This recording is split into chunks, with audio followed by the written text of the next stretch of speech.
all humility to rise and observe a minute silence in remembrance of a true Ghanaian hero. If you please indulge us. Minute silence.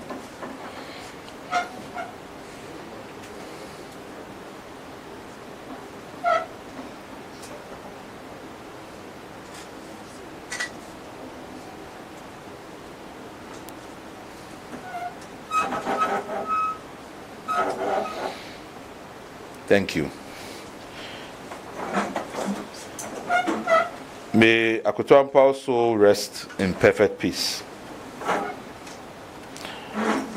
Now, fellow citizens, on July 2022, when we formed Citizen Coalition, we committed ourselves to several objectives. Among those, putting the interests of Ghana first, above all else. Also keeping an eye on accountable and transparent governance.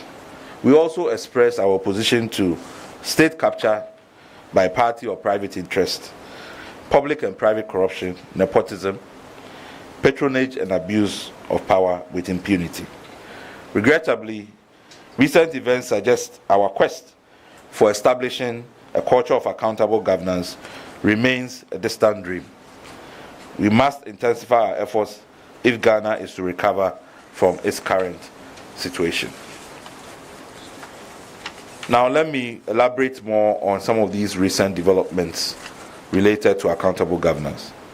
In April this year, the President released a summary of KPMG's audit findings on the controversial Strategic Mobilization Limited and GRE, the Ghana Revenue Authority agreement concerning revenue assurances in the downstream petroleum sector.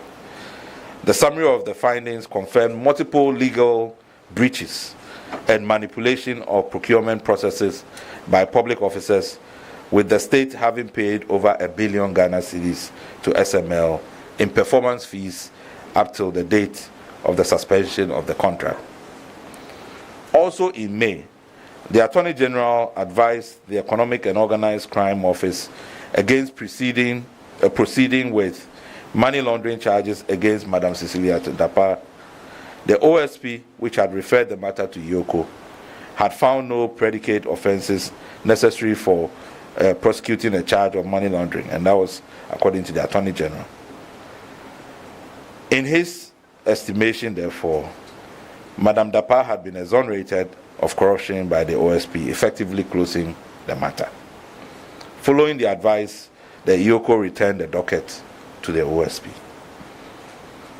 Again in May, questions were raised at the sitting of the Public Accounts Committee of Ghana's Parliament regarding payments totaling 11.9 million made to a Chinese company, MS Power China International Group Limited, contracted to build the Poalugu multipurpose dam, an irrigation project.